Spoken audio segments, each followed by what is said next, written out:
오늘은 좋은 씨를 뿌린 사람이란 말씀을 가지고 하나님의 은혜를 나누고자 합니다. 어제는 우리 처형님 병이 너무 중해서 과천에 계신데 병문안 다녀왔습니다. 어제 가서 들은 이야기인데 병명을 몰라서 이 병원 저 병원 많이 쇼핑을 하셨다고 하더라고요. 그래서 결국 삼성병원에 가서 1, 2번 척추에 석회가 끼어서 고통을 당하는 거다라고 해서 진단을 받고 퇴원하셨는데, 이 약을 받고 퇴원하셨는데 삼성병원에서 전화가 왔다고 합니다. 이 바이러스가 침투해서 굉장히 위험하다고. 그래서 바로 또다시 이제 입원해서 투약을 했는데도 불구하고 1, 2번 척추의 신경을 건드려서 하반신 마비가 됐어요. 참 안타깝더라고요. 어제 가보니까 움직이질 못해요. 참 안타깝더라고요. 그래서 딸이 5개월째 봉양을 하고 있는데 딸이 우리 줄이만 해요. 그냥 살도 없고 날씬한데, 그 처형님은 저희 집사람이나 뭐 거의 비슷하거든요. 그러니 조그만 게 돌보는 게 얼마나 힘들어요. 그래서 너무너무 힘들어서 이제 얼마 있으면 요양병원으로 모신다라고 하는데, 본인은 죽을지언정 안 가신다라고 한다라고 하더라고요. 방법이 없더라고요. 참 그렇게 중한 병에 걸려버리니까. 그래서 왜 그 바이러스가 생겼느냐라고 했더니 면역력이 떨어졌어. 참 안타깝더라고요. 우리 성도들에게 있어서 면역력이 참 중요해요. 몸도 면역력이 중요하지만 신앙의 면역력이 엄청 중요합니다. 신앙의 면역력이 무엇입니까? 늘 말하는 영성입니다. 말씀과 기도가 있어야 돼요. 말씀과 기도가 없으면 몸에 바이러스가 침투하면 그 바이러스로 인해서 몸이 죽어가듯이 우리 심령에도 말씀과 기도가 없으면 그냥 세속화될 수밖에 없다. 자기 중심적이 될 수밖에 없다. 세상 중심이 될 수밖에 없다는 사실을 가라지 비유에서 말씀해 주고 있습니다. 우리 믿음의 성도들은 참 하나님의 자녀예요. 우리 24절 말씀 같이 읽어보십시다. 24절 말씀 시작. 예수께서 그들 앞에 또 비유를 들어 이르시되 천국은 좋은 씨를 제 밭에 뿌린 사람과 같으니. 아멘. 우리 믿음의 사람들 좋은 씨. 이제 36절에서 43절까지의 이제 해석이 나오는데, 그 말씀 중에 좋은 씨를 하나님의 자녀들이다. 여러분들이 좋은 씨가 되는 것이에요. 왜 좋은 씨냐? 여러분 기분 나쁘실지 모르지만 여러분 나쁜 씨예요. 좋은 씨가 아니에요. 그걸 인정해야 돼요. 난 나쁜 씨로구나. 그런데 내가 어떻게 좋은 씨가 됐냐? 하나님의 말씀을 받았기 때문에 그래요. 하나님께서 너는 내 자녀라고 인쳐주시기 때문에 그래요. 그래서 나쁜 씨였던 내가 하나님께서 너는 좋은 씨라고 인정해 주시니까 우리가 좋은 씨가 돼야 돼요. 그럼 우리가 하나님이 말씀하신 대로 좋은 씨가 되기 위해서 우리가 할 수 있는 방법은 무엇이냐면 말씀과 기도가 있어야 돼요. 사단이 제일 무서워하는 게 뭡니까? 예수님의 이름이죠. 예수님의 이름이 무엇입니까? 말씀이에요. 예수 그리스도는 은혜와 진리가 충만하다라고 했어요. 예수님 자체가 진리요, 예수님 자체가 은혜라는 것이. 그래서 우리 믿음의 성도들이 예수님이 내 마음속에 있다는 것을 무엇으로 표현하느냐? 말씀이 있어야 되는 거예요. 하나님이 너에게 주신 말씀이 뭐냐? 나에겐 이런 말씀을 주셨어. 하나님께서 너에게 응답해 주신 게 뭐냐? 하나님이 나에게 이걸 응답해 주셨어요. 이게 좋은 씨의 증거라는 것이죠. 교회 와서 예배 드리는 거 중요합니다. 그러나 예배보다 더 중요한 것이 있으니 무엇입니까? 순종이에요. 순종이 무엇보다 낫다? 제사보다 낫다 그랬잖아요. 제사는 뭡니까? 예배예요. 예배 드리는 것도 중요합니다. 그러나 그거보다 더 나은 게 뭐냐면 내 마음속에 하나님의 주신 말씀이 있다는 것이죠. 내 삶 속에서 예수님이 나의 기도를 들어 응답해 주시고 역사해 주신 것이 있다는 것이죠. 이게 증거예요. 사람이 살아가면서 체험한 것은 숨길 수가 없어요. 아버지와 어머니가 있는데 자녀를 아버지보다 어머니가 더 사랑하는 이유는 무엇입니까? 어머니는 10달 동안 배를 아파서 그 아이를 가지고 있었고 생산했고 그 아이에게 젖을 먹이고 양육시켰다는 것이죠. 무엇입니까? 증거가 있다는 것이죠. 체험이 있다는 것이죠. 그래서 어머니가 자녀들을 사랑하고 또 하나님께서 어머니들에게 사랑의 마음을 주셔서 내 자녀가 좋은 사람이 될 줄 알기 때문에 모든 것을 희생하는 것이죠. 그런데 요즘은 어떻습니까? 왜 내가 자녀들을 위해서 희생해? 그럴 필요 없잖아. 그래서 결혼을 해도 자녀를 안 낳는 경우가 많잖아요. 그래서 우리나라가 자녀 생산율이 0.6%든가 0.7%인가 그렇게 뚝 떨어졌잖아요. 어느 방송 보니까 아이들이 그러더라고. 2035년인가 45년에 우리나라가 없어진대요. 그래서 그게 무슨 소리냐 그랬더니 애를 안 낳잖아요. 그래서 자기는 결혼해서 애를 낳겠다라고 하는 그 초등학생이 그런 얘기를 하더라고요. 그래서 야, 참 무섭다. 그래요. 우리나라만 그렇습니까? 전 세계적으로요. 희생하는 것을 싫어한다. 그런데 하나님의 말씀은 어떻습니까? 우리를 희생하게 하잖아요. 우리 자신을 희생하게 하요. 그래서 예수님께서 우리에게 하신 말씀이 있어요. 누구든지 나를 따라오려거든 자기 십자가를 지고 나를 따를 것이니라. 십자가는 죽음이에요. 내가 죽어야 된다는 것이요. 내가 죽어야 산다는 거지요. 그래서 죽고자 하는 자는 살 것이요 살고자 하는 자는 반드시 죽으리라. 우리의 희생이 있어야 된다는 거죠. 예수님만 우리를 희생하는 것이 아니라 우리도 예수님을 희생할 때 하나님께서 우리를 살려주신다는 것이죠. 살려주시되 엄청난 복을 주신다는 것이죠. 나는 하나밖에 순종하지 않았는데 하나님은 적어도 30배, 100배의 축복을 해주잖아요. 마태복음 1장 1절에서 13절까지만 씨 뿌리는 비유가 무엇입니까? 너희가 내 말씀에 받고 내 말씀에 순종하면 적어도 30배는 축복해 준다. 그게 하나님의 약속이에요. 많이 받는 사람은 100배를 받는데 왜 성경에 100배를 받는 사람이 어디 있느냐? 이삭이 하나님의 말씀에 순종하며 당년에 100배의 소출을 얻었다. 이 성경에 기록된 말씀이에요. 분명히 100배 주셔요. 못 받아도 30배를 받는다는 것입니다.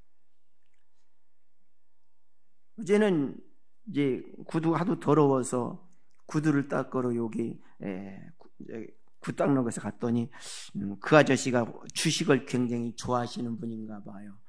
주식 방송을 하더라고. 그래서 그거 주식하면 망할 사람 하나도 없더라고요. 그거 하면 한 달 내 배가 뛰더라고. 100만 원만 투자하면 200만 원이 된대서 이야, 저 할만하다. 그래서 아저씨 저 말 맞아요? 그랬더니 에이, 전 안 믿어요 그러더라고. 그래서 아니 방송하잖아요. 그랬더니 에이, 그걸 어떻게 믿어요 그러더라고요. 왜 안 믿느냐 그랬더니 자기가 당해봤대요.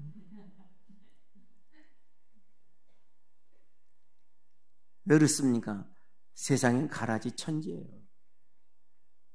교회 안에도 가라지가 있어. 우리 25절 말씀 읽어보십시다. 25절 말씀 시작. 사람들이 잘 때 그 원수가 와서 곡식 가운데 가라지를 덧뿌리고 갔더니 아멘. 이 가라지는 이 밀과에 속한 잡초인데 처음에서는 이게 가라지인지 밀인지 몰라요. 저도 농사를 지어봐서 아는데 밀밭에 가보면 이게 가라지인지 이게 밀인지 몰라요. 예, 아버지한테 어머니한테 아버지 가라지가 어떤 거예요? 그랬더니 그냥 냅둬. 난 몰라. 아빠도 잘 몰라. 이 자랄 땐 모르는 거예요. 이게 이만큼 자라면 한 10cm, 20cm 하면 그때 아는 거예요. 처음엔 조금 나서는 모르는 거예요. 28절 말씀 읽어보십시다. 28절 말씀 시작. 주인이 이르되 원수가 이렇게 하였구나. 좀들이 말하되 그러면 우리가 가서 이것을 뽑기를 원하시나이까. 29절. 주인이 이르되 가만두라. 가라지를 뽑다가 곡식까지 뽑을까 염려하노라. 아멘. 이 가라지가요, 이제 어느 정도 자라가지고 뽑으려고 보면요, 뿌리를 얼마나 많이 뻗었는지 뽑으면 밀이 같이 뽑혀요. 가라지만 안 뽑혀요. 근데 밀만 뽑으면요, 밀은 쏙 뽑혀요. 여러분 농사 지어보신 분들은 알아요. 밀을 뽑으면 밀은 쏙 빠지는데 가라지는 꿈쩍도 안 해요. 그런데 가라지를 뽑았다, 옆에 있는 밀이 반드시 뽑혀요. 그래서 하나님께서는 가만두라고 하죠. 그렇게 무서운 거예요. 우리 가운데 늘 있는, 그래서 바울 사도는 그랬잖아요. 하나님의 영 곁에는 악한 영이 반드시 존재한다. 그래서 만물이 마지막이 가까웠으니 근신하여 깨어 기도하라 라고 했습니다. 마지막은 언제입니까? 지금이 마지막, 지금도 마지막이지만 예수님이 이 땅에 오심으로부터 마지막은 시작이에요. 이젠 세상 말세다. 그런데 왜 하나님께서 2000년 이상 견디시냐? 아직도 하나님의 사람들이, 아직도 하나님 앞에 예정된 사람이 아직도 오지 않는다는, 못 왔다는 것이죠. 그래서 전도하라는 거예요. 그 사람들 돌아오게 하는 거예요. 그 사람들 돌아오면 끝이라는 것이죠. 그래서 열심히 전도하라는 것이죠. 그래서 우리 동기들 중에서 선교사님들을 만나보면 그래요. 여보게 세상 다 되지 않았나? 그랬더니 아직 멀었어. 그래서 왜 아직 멀었어? 그랬더니 우리나라 아직 복음화 안 됐어. 복음 다 못 전했어. 그런 소리 하면 기분 되게 나빠요. 빨리 예수님 오셨으면 좋겠어요. 죄송합니다만 전 예수님 빨리 오셨으면 좋은데 그 선교사님들은 아니라고 그렇게 고백을 해요. 우리나라 같은 경우는 빨리 오셔야 맞잖아요. 세계적으로 보면 그렇지 않다는 거죠. 그리스도인들이 전 세계적으로 보면요 3%가 안 돼요. 우리나라 같으면 많지만요 전 세계 프로테이지로 따지면 3%가 안 된다는 거죠. 그런데 바닷물의 염도가 3도입니다. 근데 바닷물이 안 썩잖아요. 세상이 왜 썩느냐? 3%가 안 되기 때문에 그래요. 진정한 그리스도인들이 3%가 되면요 세상은 안 썩어요. 그래서 우리 성도들이 오늘 가라지를 비유를 통해서 알아야 되는 거면 나는 가라지 역할을 하고 있는가, 알곡 역할을 하고 있는가를 많이 생각하셔야 돼요. 나는 하나님의 자녀라고 하면서, 나는 신앙을 가졌다고 하면서, 나는 응답을 받았다고 하면서, 나는 하나님의 사랑을 받았다고 하면서, 나는 하나님의 일을 한다고 하면서 나는 가라지가 아닌가를 생각해 봐야 돼요. 왜? 가라지와 함께 자라도록 하나님이 내버려 두셨다. 왜? 가라지를 뽑다가 알곡까지 뽑힐까 염려하기 때문이죠. 30절 말씀 같이 읽어보십시다. 30절 말씀 시작. 둘 다 추수 때까지 함께 자라게 두라. 추수 때 내가 추수꾼들에게 말하기를 가라지는 먼저 거두어 불사르게 단으로 묶고 곡식은 모아 내 곡간에 넣으라 하리라. 아멘. 그렇습니다. 우리 안에 가라지가 있어요.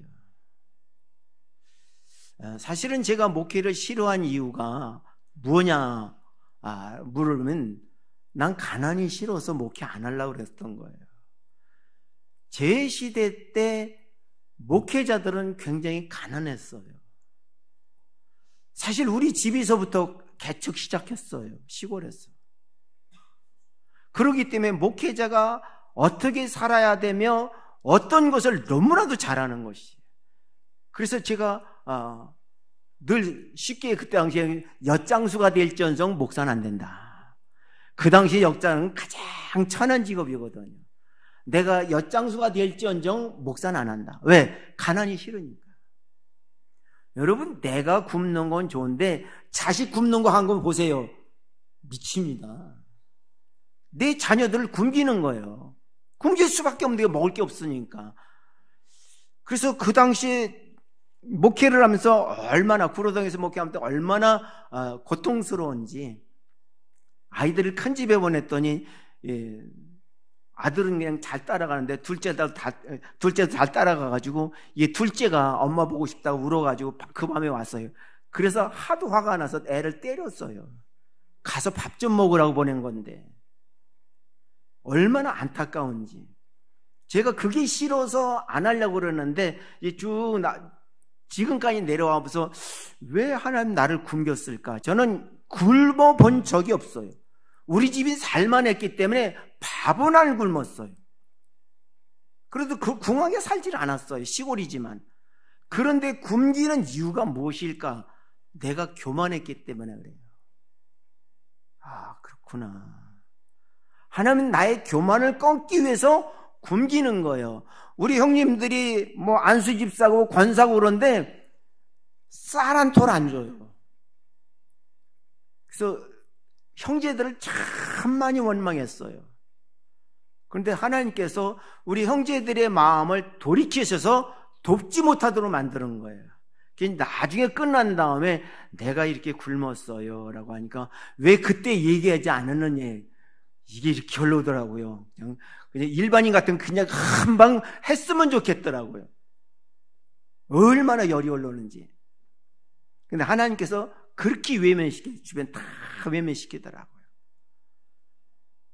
그래서 제가 이제 교만을 꺾기를 시작하니까 하나님께서 이 교만을 꺾기 시작한 것이 뭐냐? 기도한 거예요, 그때부터. 그래서 삼각산에 가서 밤새도록 기도하고. 이제 기도하니까 조금씩 꺾이더라고요. 그리고 말씀으로 무장하니까 이 교만이 꺾이더라고요. 그랬더니 조금 겸손해지더래요. 저는 겸손하다 소리는 안 해요. 제가 겸손하다고 우리 성도들이 웃어요. 저를 잘 아는 분들은 우리 목사님이 겸손해. 지나가는 개가 웃겼다. 그렇게 교만해요. 조금 교만한데 하나님 숨통 터주시더라고요. 조금 겸손해졌는데. 여러분, 좋은 씨라고 그랬어요. 하나님의 자녀라고 그랬어요. 그럼 하나님의 자녀라고는 말씀의 모습이 조금이라도 드러나야 돼요. 기도응답은 여러분 많이 받았어요. 근데 말씀을 사랑하는 모습이 조금이라도 있어야 돼요. 말씀을 사랑하는 모습이 조금이라도 있으면 숨을 튀게 해주셔요. 우리 마음속에 있는 가라지 안 뽑혀요. 아무리 기도를 하고 아무리 금식 기도를 해도 안 뽑혀요. 우리 동기들 40일 금식하시는 분들 여러 분 있어요. 그래서 난 너희들 보면 존경스러워. 근데 왜 안 변했냐 그래요. 내가 꼭 그래요. 너 40일 금식했는데 너 왜 이렇게 안 변했냐? 너 그거 못 버리냐 그래요. 난 40일 금식은 고사하고 일주일 금식도 못했어. 근데 저도 변한 건 별로 없는데 조금 변했어요. 조금. 제가 봐도 그런 인정을 해. 조금 변했다. 그랬더니 하나님께서 사랑해 주시더라는 것이죠. 그래서 여러분들이 하나님의 말씀을 보거나 듣거나 읽거나 이야기 중에 주신 말씀들이 있을 거예요. 그 말씀을 사랑하세요. 정말 사랑하세요. 그리고 그 말씀을 순종하려고 노력해 보세요. 노력해야 돼요. 애써야 되는 것이에요. 바울 사도는 나는 율법으로는 흠이 없었다. 율법의 사람이라서 그렇습니까? 아니요. 율법의 사람이라서 그런 것이 아니라 율법의 말씀을 지키려고 애썼다는 것입니다. 율법의 말씀을 지키려고 애쓰다 보니까 하나님이 도와주시더라는 것이죠. 그렇습니다. 하나님은 그냥 도와주시지 않아요. 제가 기도도 많이 해봤고요. 말씀도 암송도 많이 해봤는데 물론 기도도 많이 해야 되지만 말씀은 사랑하려고 애써야 돼요. 말씀을 지키려고 노력해야 돼요. 그러면 하나님께서 내 교만한 마음을 겸손한 마음으로 조금 바꿔주세요. 그럴 때 하나님의 내 가는 길을 열어주시는 것이에요. 그래서 구로동에서 목회를 안 하고 목회 안 한다 그랬어요. 내가 평소 이 막리를 할지언정 목회 안 한다. 내가 왜 이렇게 아이들을 굶겨야 되느냐? 뭐 학원을 보낼 수 있습니까? 뭘 할 수 있습니까? 정말 큰 핸디캡이었어요. 그런데 하나님께서 여기 오시면서 굶기지 아니하시고 먹게 하시더라고요. 그리고 은퇴 후에서는 그렇게 큰 걱정 안 하잖아요. 그런 것을 보면서 지금은 그런 소리를 해요. 참 하나님 은혜가 너무 크다. 나 같은 사람을 그렇게 목회 안 하려고 교만했던 나를 이렇게 사랑하셔서 이렇게 편하게 살아갈 수 있도록 만들어 주시는구나. 또 친구가 있어가지고 얼마나 좋은지 몰라요. 동문회 가면 한 목사는 정말 복받은 인간이다. 그래서 왜? 그랬더니 너희들은 맨날 그렇게 무리로 지어나지잖아. 우리 목회자들이 은퇴하니까 갈 곳이 없고 설 곳이 없잖아요. 근데 거기서 친구들과 그렇게 하는 것을 보면 제가 가고 싶은 것도 아니고 하나님께서 그렇게 길을 인도해 주셨고 그렇게 갈 수도 있게 해주신 것입니까? 그런 것이 그것은 무엇이냐? 내가 하나님 말씀을 사랑하고 그나마도 목회하려고 애쓰니까 좀 노력하니까 하나님 그걸 이쁘게 봐주셨던 것이. 여러분 사람에게 이쁘게 보이려고 애쓰지 마세요. 그냥 말씀에 순종하려고 애써 보세요. 그러면 길이 열려지는 것이에요. 그래서 제가 지금 담임 목사님은 신학을 공부를 목회 못하게 하려고 얼마나 핍박을 했는지 몰라요. 목사인 내가 신학 못 가도록 엄청 핍박을 했어요. 중학교 때 목회한다는 걸 알고 연고대 못 들어가면 못한다 했어요. 그것도 연고대 경제학과 못 들어가면 못한다. 최고잖아요. 그 정도 안 되면 넌 목회 못한다. 머리 나쁜 사람 목회면 안 된다. 아빠는 머리 나빠가지고 목회 못했으니까 머리 좋아야 된다. 그랬더니 열심히 공부하더라고요. 나중에 보니까 연대 신학과 들어갈 실력은 되더라고요. 그래서 그러지 말고 그냥 총신대 가라 그랬어요. 왜 그랬습니까? 가난이 싫어서. 가난이 싫어서. 그런데 이제 1대 신앙하고 2대 신앙, 3대 신앙이 다르더라고요. 이 담임 목사는 3대 신앙이에요. 3대 신앙이니까 이게 내려온 곳이 있는지 그래도 애비만큼 교만하지는 않더라고요. 그래서 그렇구나. 여러분이요, 여러분 자녀들은 여러분만큼 교만하지 않아요. 여러분의 손주는 여러분하고는 비교가 안 돼요. 여러분의 교만은 저처럼 하늘을 찔러요. 그러나 손주들은 어떻습니까? 상당히 겸손해요. 들을 줄 알고요. 말도 조심하고 그래요. 저는요, 듣지도 않고요. 말도 조심하지 않아요. 뭐 필요하면 그냥 콱 찔러버려요. 그래서 하나님이 주신 직관력이 있어서 이렇게 이제 거 가서도 안성에서도 이제 이야기를 합니다. 저보다 10살 후배인 선교사님이 선배님 이런 일이 오는데 어떻게 해요? 그럼 전 답이 나오잖아요. 쫙 얘기하면요, 와, 그런 법이 있었네. 그래서 그 선교사님 머리가 참 샤프해요. 이 정훈 목사님하고 10년간 같이 이제 일했던 분인데, 정 목사님 저한테 그래요. 저 사람이 사람 참 잘 보는데 어찌 한 목사를 나보다 더 좋아하지 그래요. 왜요? 묻기만 하면 내가 답을 얘기해 주니까. 그건 왜 그러냐? 내가 잘나서 그러냐? 그렇지 않은 거예요. 제가 그런 소리가 나왔던 것은 하나님의 말씀을 순종하려고 애써 보니까.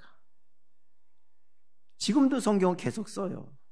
벌써 금년도도 이제 역대기 시작했어요. 뭐들 치는 거예요. 한참 치다 보면 손이 아파서 못 쳐요. 1시간 이상 못 치는데.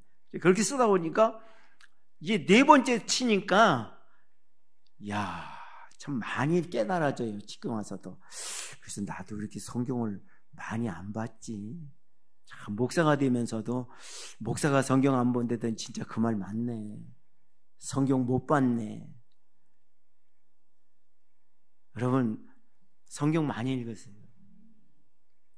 많이 읽으면 눈이 열려요.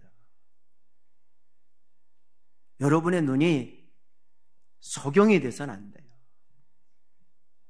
우리가 성경을 안 읽으면 세상 재리는 밝을지 모르지만 신앙적에서는 소경이에요. 안 보여요. 그래서 어떤 분도 그렇잖아요. 성경이 수면제라고. 성경만 보면 왜 이렇게 잠이 올까? 정신 차리셔야 돼요. 성경을 많이 읽으셔야 돼요. 그리고 기도하셔야 돼요. 왜요? 마귀가 제일 싫어하는 게 기도하는 거예요. 사단은요, 기도하는 거 싫어해요. 왜? 예수님의 이름 부르니까 수도 없이 부르냐. 하나님 예수님, 하나님 예수님, 하나님 예수님. 뭐 여러분 기도하는 거 보면 하나님 예수님 빼면 알맹이는요 요것만큼밖에 없어요. 그냥 하나님 예수님만 나오는 거. 그러니까 사단이 제일 싫어하는 거예요. 사단이 예수님 이름 제일 싫어하잖아요. 그래서 기도하는 것이에요. 늘 기도하고. 그래서 쉬지 말고 기도하라고 그랬어요. 말씀은 주야로 묵상하고, 말씀을 묵상하고 기도할 때 여러분들이 눈이 열려요. 여러분들이 눈이 열리면 가는 길이 보여요. 아, 이 잘못된 길이다. 그래서 그 길을 가면 그때 귀를 열어주세요.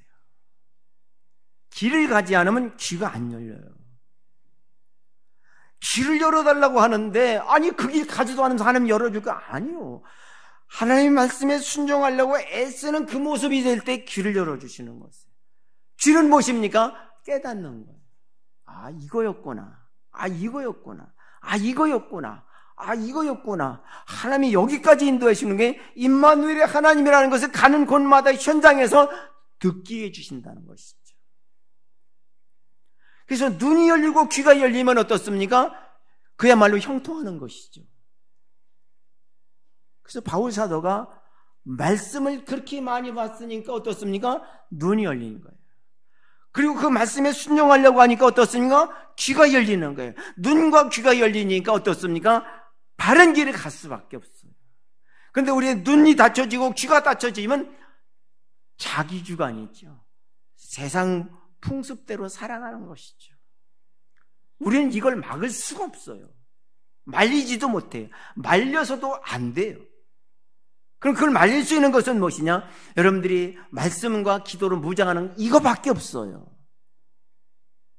그래서 말씀과 기도를 늘 마음속에 있을 때 어떻습니까? 사단이 틈을 못하는 가라지를 우리 속에 아무리 뿌려도 말씀이 있고 기도가 있으니까 그 가라지가 싹이 못 나는 것이에요. 그런데 말씀이 없고 기도가 없으면 어떻습니까? 가라지가 싹이 나는 거 얼마나 잘 자랍니까? 이 가라지가 자라면 어쩔 방법이 없어요. 그건 못 뽑아요. 그러니까 주인이 뭐라 했습니까? 추수 때까지 내버려 둬라. 그럼 어떻습니까? 추수 때니 가라지는요 곡식으로 쑥 올라와요. 여러분 가을에 보면 논에 보면 쑥 올라온 건 뭐냐면 그 잡초예요. 피라는 거죠. 그건 항상 벼 위에 쑥 올라와요. 가라지도 마찬가지예요. 그래서 그때 그거 잘라다가 불 지르고 곡식은 곡간에 놓는 것이죠. 마지막에 가서는 가라지라는 게 드러난다는 것이죠. 만일에 우리 속에 있는 가라지를 키우면 어떻습니까? 우리는 알곡이 되지 못하죠. 아마도 가시밭에 떨어진 씨와 같을지 모르죠. 가시밭에 떨어진 씨는 자라긴 자랐습니다. 꽃은 피었습니다. 열매를 맺었습니다. 그러나 그 열매는 무엇입니까? 쭉정이겠죠. 왜 그렇습니까? 가시가 찔러서 열매를 맺지 못하도록 만드는 것이죠. 그것은 무엇입니까? 가시는 무엇입니까? 세상의 재리와 염려라는 것이죠. 돈 중심, 나 중심, 세상 중심이라는 거죠. 이것이 열매를 맺지 못하도록 만드는 방법이라는 것입니다. 그래서 우리 믿음의 성도들이 살아갈 수 있는 유일한 방법은 말씀과 기도밖에 없어요. 그래서 여러분 말씀을 많이 보세요. 성경 한 번 보면 다르고 두 번 보면 달라요. 세 번 보면 달라요. 그리고 볼 때 여러분에게 유독 마음에 닿는 것이 있어요. 그것이 무엇입니까? 여러분들의 변화시킬 수 있는, 여러분들이 가장 쉽게 변화될 수 있는 말씀이에요. 그래서 그 말씀을 사랑하는 것입니다. 그 말씀을 늘 마음에 두는 것입니다. 그 말씀을 늘 암송하는 것입니다. 그 말씀대로 살려고 애쓰고 노력해보는 것입니다. 그러면 벽이 느껴집니다. 말씀에 순종하려고 하면. 그래도 그 말씀대로 살려고 하면 그 벽이 무너지게 되죠. 그래서 인간의 노력이 없이는 안 된다는 거예요. 왜 자기 십자가를 지냐? 하나님 말씀에 순종하려고 하는 그 벽, 그게 십자가라는 것이죠. 그 십자가를 지고 가면 그 벽은 내가 무너뜨리는 것이 아니라 하나님이 무너뜨려 주신다는 거죠. 세상의 벽은 어떤 벽든지 우리가 무너뜨릴 수 있는 벽은 한 가지도 없어요. 무너뜨릴 수 있는 유일한 분이 누구냐? 하나님이라는 것이죠.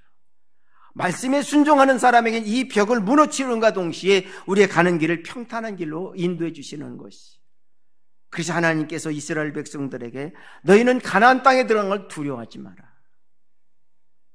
내가 그들을 위해서 앞장서리라. 여리고성 이스라엘 백성들이 칼 한 번 휘두르지 않냐고 활 한 번 쏘지 않았습니다. 그러나 지진을 무너뜨렸습니다. 이스라엘 전쟁 중에서 이스라엘 백성들이 칼 들고 많이 싸웠지만 실제적인 것은 우박과 우레와 이 홍수로 그들을 멸망시켰어요. 대부분이 그게 많았습니다. 하나님께서 이스라엘 백성들의 오합지졸인 이스라엘 백성들이 전쟁에 능숙하지 않았어요. 그렇기 때문에 하나님의 능력으로 이긴 것입니다. 그들이 이길 수 있는 유일한 것은 무엇입니까? 말씀에 순종했다는 것이죠. 여리고성 도에게 돌았어요. 소리 지르는 게 소리 질렀어요. 그러니까 역사가 나타난 것이에요. 우물 파라로 우물 팠습니다. 그랬더니 밤새도록 물이 나와서 그 웅덩이에 물이 가득 차서 적군이 아말렉 군대가 들어올 때 보니까 야 저들이 죽어서 아침에 때가 탁 오니까 물빛이 비춰지는 게 뭐예요? 빨간 빛이 비춰지잖아요. 죽었나 보다고 그냥 노력하러 가다가 그대로 망해버린 거예요. 이쪽은 준비 다 하고 있는데 맨몸 먹으러 왔으니 얼마나 싸우기 쉬워요. 하나님 그런 전투가 비일비재하다는 것이죠. 하나님의 말씀에 순종하는 것은 복이라는 것이죠. 이스라엘의 남왕국에는 23명의 왕이 있었고 북왕국엔 19명의 왕이 있었습니다.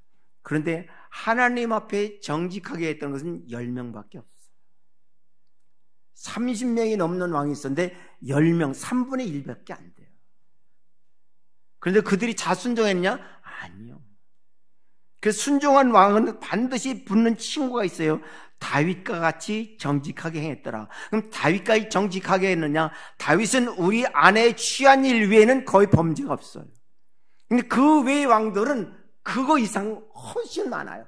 그런데도 불구하고 순종하려고 좀 모습을 보였으니까 하나님께서 아름답게 봐주셨다는 거죠. 그래서 정직하게 행했다.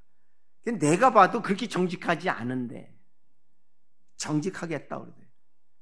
여러분 히스기야 왕 같은 경우는 굉장히 훌륭한 왕이라고 생각하죠. 근데 성경이 지적하는 건 뭐냐? 물론 정직한 왕이라고 하나님이 인정을 했지만 너는 교만하다. 그래서 히스기야 왕을 보면서 그렇구나. 하나님께서 인간에겐 이런 교만이 있구나. 하나님의 말씀에 순종한다고 하는데 이런 교만이 있구나. 그래서 총기가 나서 죽는다고 하니까 어떻습니까? 벽을 향해 놓고 기도하잖아. 하나님, 저 지금 데려가기 너무 억울합니다라고 기도하니까 돌아가는 이사야한테 얘 가서 15년 더 산다고 하라라. 그래서 히스기야 왕 앞에 가서 15년 산다고 그러더니 아니 1시간도 안 돼가지고 1시간 전에 나 죽는다고 그래놓고 금방 와가지고 나 15년 더 산다고 거짓말하지 말라고. 여러분 믿겠습니까? 저도 못 믿어요. 그런데 거기서 교만이 나오잖아요. 나에게 15년 더 사는 증표가 뭐냐? 여러분 그렇게 기도하지 마세요. 증거 보여달라고 기도하죠. 이게 교만이에요. 그러니까 하나님께 뭐라고 했습니까? 해시계가 앞으로 10도 더 가길 원하느냐, 뒤로 10도 물러가길 원하느냐.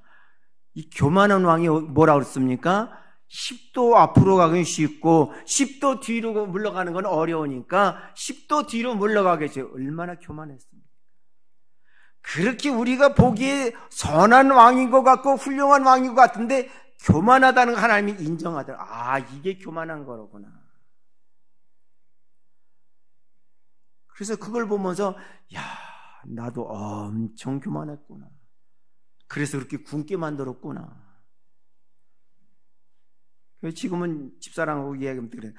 그때 내가 왜 이렇게 교만했지? 참 미련해서 그랬나 봐. 그렇습니다. 교만한 건 미련해서 교만해져요. 지혜로움은 교만하지 않습니다. 하나님의 말씀에 순종해요. 사랑하는 성도들이요, 여러분에게 말씀 주신 줄 압니다. 응답받은 줄도 압니다. 여러분 다 체험이 있어요. 그렇다라고 하면 이제부터라도 말씀에 순종하자. 미련하게 하지 말고 말씀에 순종하자. 100% 순종하라고 하지 않습니다. 왜? 나도 못했으니까. 나도 못한 걸 여러분들은 전 말할 수 없잖아요. 전 바울사도가 아니니까. 바울사도는 100% 순종하라고 그래요. 전 그렇게까지는 못하겠어요. 그래서 흉내라도 내보세요. 저처럼 흉내라도 내보면 여러분 심령에 변화가 옵니다. 그리고 여러분의 가는 길이 열려집니다. 금년 안에는 여러분들의 하나님의 말씀에 순종해서 여러분들의 가는 길이 열려져서 형통한 삶이 되기를 주의 이름으로 축원합니다.